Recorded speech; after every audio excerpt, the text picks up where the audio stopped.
Iniciaremos essa videoaula numa condição mais técnica, explicando detalhadamente, passo a passo, todas as partes integrantes, seu funcionamento e, ao final, os possíveis defeitos e soluções.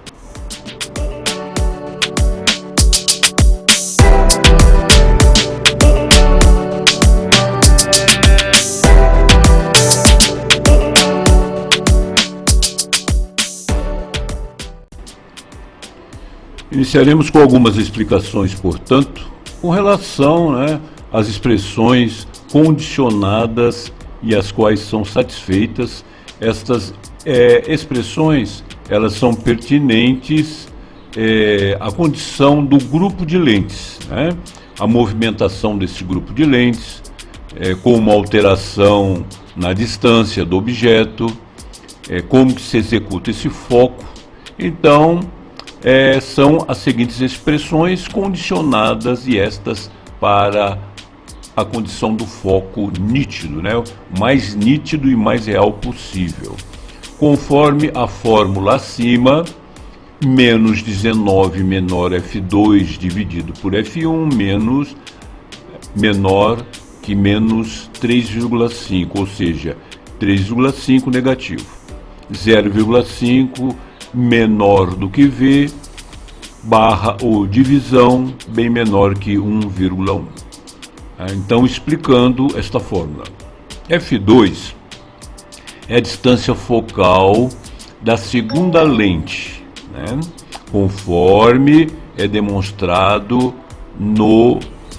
na figura número 1. A figura número 1 aí representa o primeiro grupo de lentes. F1 é a distância focal da primeira lente. V é uma quantidade de movimentos do segundo grupo de lentes. Depois eu vou estar explicando essa quantidade de movimentos, mas não é tudo fixo, mas para se achar, você precisa de calcular. Então esse cálculo é dado no quantitativo. Aqueles que estiverem muito ruim na área de matemática, é só me avisar que eu dou algumas aulinhas aí, bem básicas, inicial e primordial, principalmente para o cálculo óptico, o cálculo de lentes. Ah, professor, perdi, misturou tudo as lentes, e agora? Eu vou ficar uma semana fazendo análise combinatória? Não, para isso existe um cálculo. EF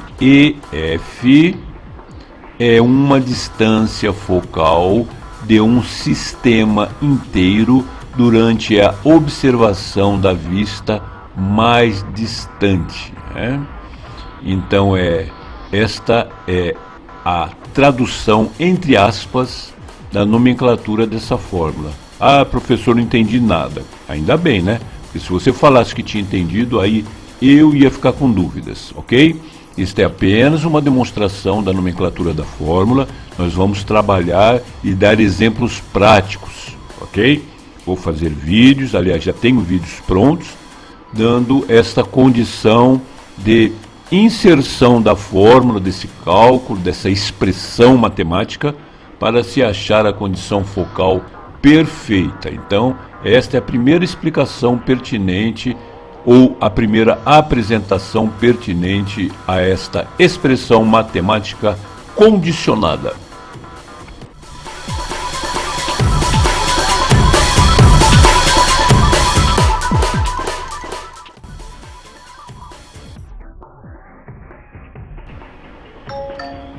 Sendo repetitivo, não tem nenhum problema, pois estarei encaminhando toda a documentação, inclusive a expressão matemática, com alguns exercícios para treinar.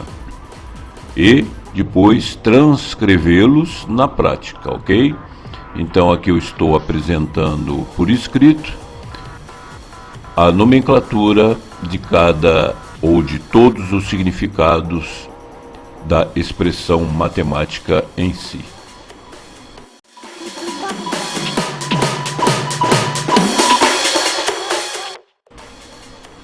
Porém, o aluno me pergunta, mas isso é necessário, professor? Sim, é necessário que você tenha total domínio do equipamento. inclusive dentro dos parâmetros reivindicatórios legais, tais quais Anvisa, Associação Brasileira de Normas Técnicas, ABNT. Você tem que ter o domínio sobre todas essas questões e também sobre as expressões, sejam matemáticas, sejam físicas, sejam químicas ou sejam micromecânicas.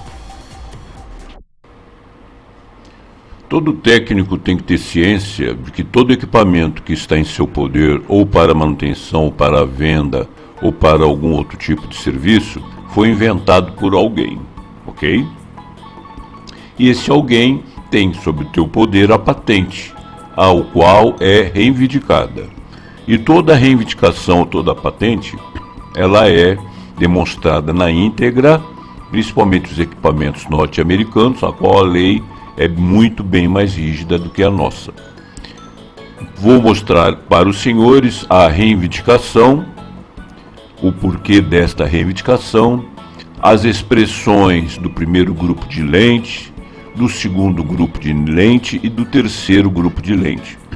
O porquê existem essas expressões, ao qual o inventor também as criou. Além de inventor, o indivíduo também tem que conhecer de óptica e de matemática aplicada, inclusive a parte da física, não só a teórica, mas também a prática. Portanto, estarei apresentando agora a invenção e a sua reivindicação.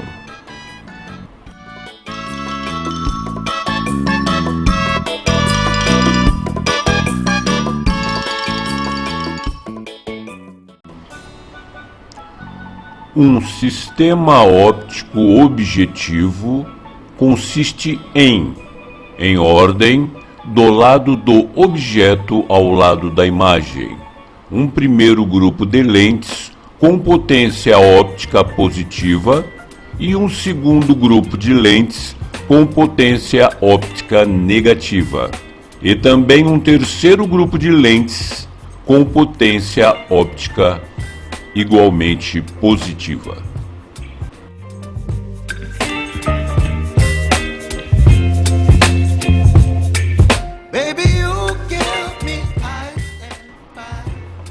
Para darmos a devida continuidade, eu citei aí, no caso, as lentes positivas e lentes negativas. Então vou explicar na íntegra o que é uma lente positiva e o que é uma lente negativa, ou um grupo de lentes positivas e um grupo de lentes negativas.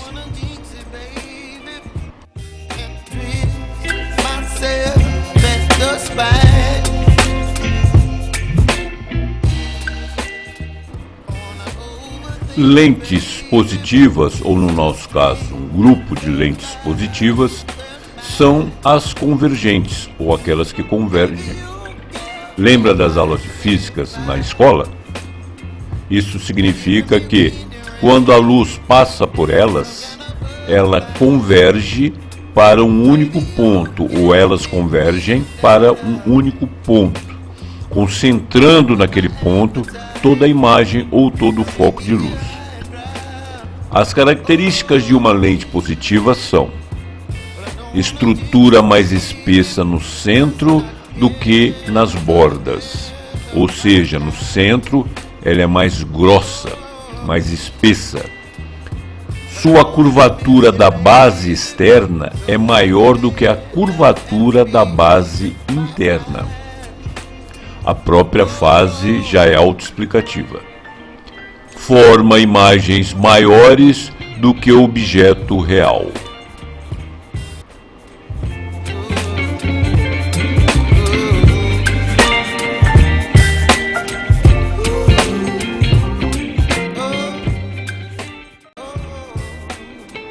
Além disso, podemos dizer e afirmar que a dioptria, isso é, o grau dessas lentes, é ou são positivo.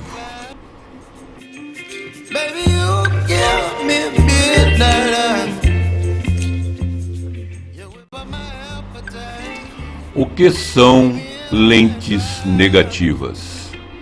lentes negativas são divergentes.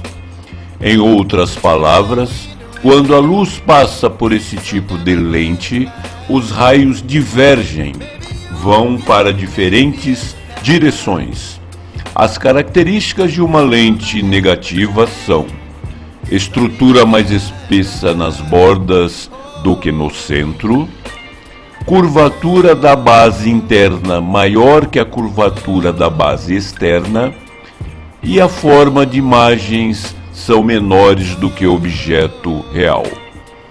E, como você já deve imaginar, a dioptria ou grau dessas lentes também são negativas.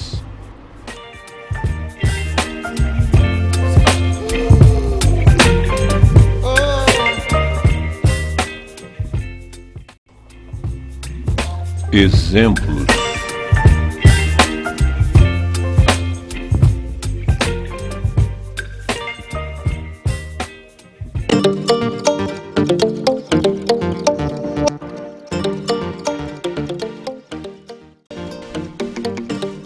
muitos objetos do cotidiano utilizam as lentes esféricas.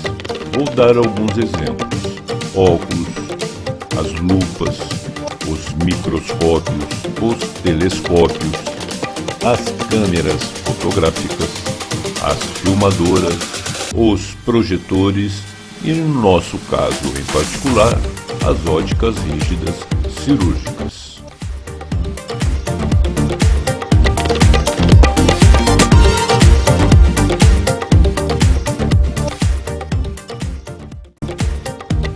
Tipos de lentes esféricas.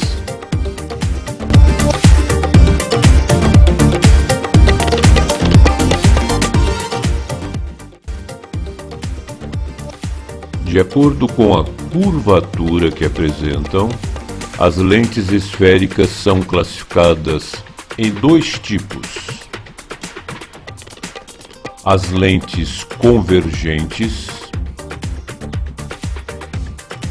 também chamadas de lentes convexas. As lentes convergentes apresentam uma curvatura para o exterior. O centro é mais espesso e a borda é muito mais delgada.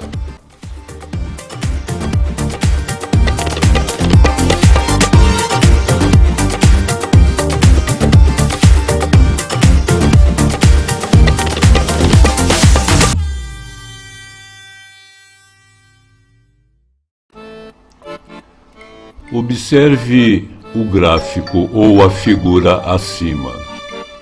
Vejam que do ponto A ao ponto F e chegando ao ponto 0, que é o centro ou a intersecção das linhas, a partir desse ponto 0 à frente, todo o raio luminoso é convertido a um único ponto, que é o ponto F, após as duas setas conforme o gráfico. Neste ponto F é onde é focada toda a imagem e concentrada toda a luz. Por este fato é chamada de convergente, pelo simples ato de convergir todos os sinais ou imagens através da concentração num único ponto.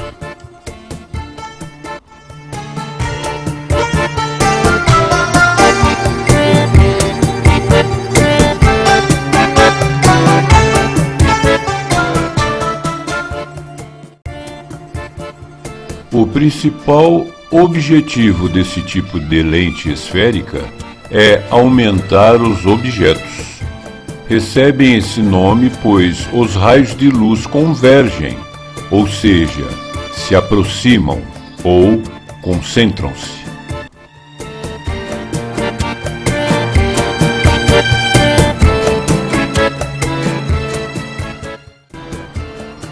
Lentes divergentes.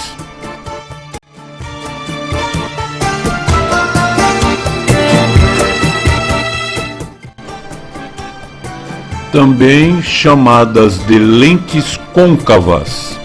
As lentes divergentes apresentam uma curvatura interna. O centro é bem mais fino e a borda bem mais espessa.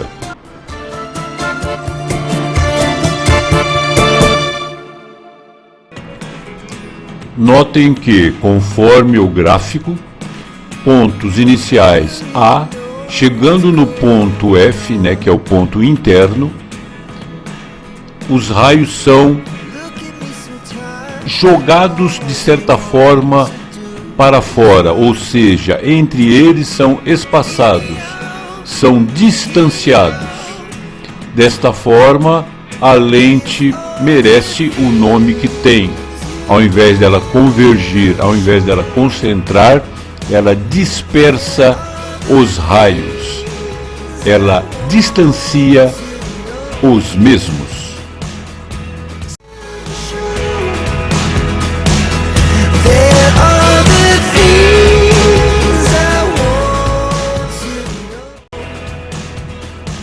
O principal objetivo desse tipo de lente esférica é de diminuir os objetos. Recebem esse nome pois os raios de luz divergem, ou seja, se afastam. Além disso, segundo os tipos de dióptros que apresentam, esféricos ou esférico e plano, as lentes esféricas podem ser de 6 tipos.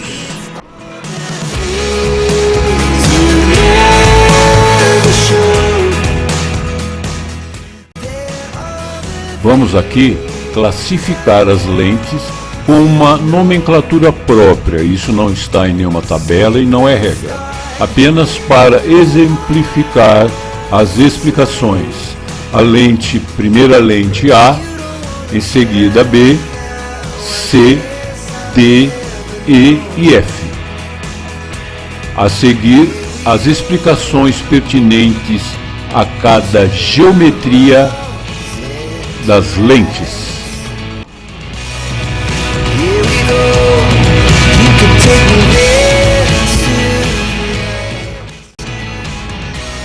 Conforme a demonstração, vamos dividir entre lentes convergentes e lentes divergentes. No caso aí, a A, a B e a C pertencem a famílias de lentes convergentes. Subdividindo, por exemplo, a A, ela é uma biconvexa, possui duas faces convexas. Encontramos muito disso nas rod lens, em uma das extremidades quando tem duas lentes. No caso da B, plano convexa, é uma face plana e a outra convexa, também encontrada nas rod lens. Côncava convexa. No caso aí da côncava convexa, é uma face, uma das faces, no caso, ela é côncava e a outra face convexa. Então, uma concentra e a outra espalha. Uma aumenta, a outra diminui.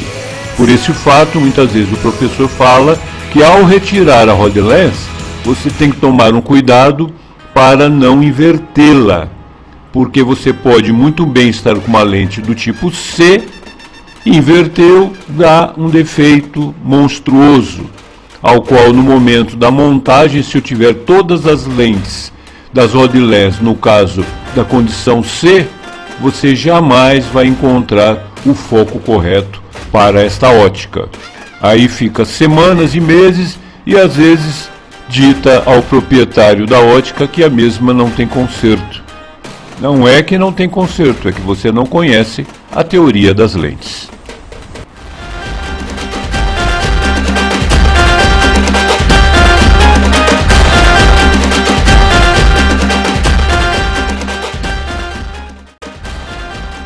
Vamos agora analisar as lentes divergentes, no caso as três últimas, que seria a D, a E e a F. A D é uma lente bicôncava, possui duas faces côncavas. Já a E é um plano côncava, duas faces é plana. e a outra face é côncava. E pelo final, ou por final, a convexa côncava. Uma face é convexa e a outra face é côncava.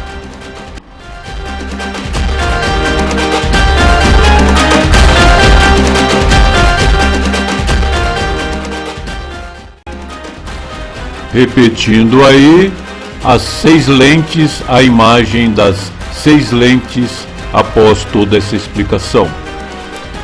Vamos dar uma paradinha por aqui, pois estamos chegando nos 20 minutos. Tem material didático técnico de apoio, façam o download, executem os devidos exercícios e até a próxima videoaula.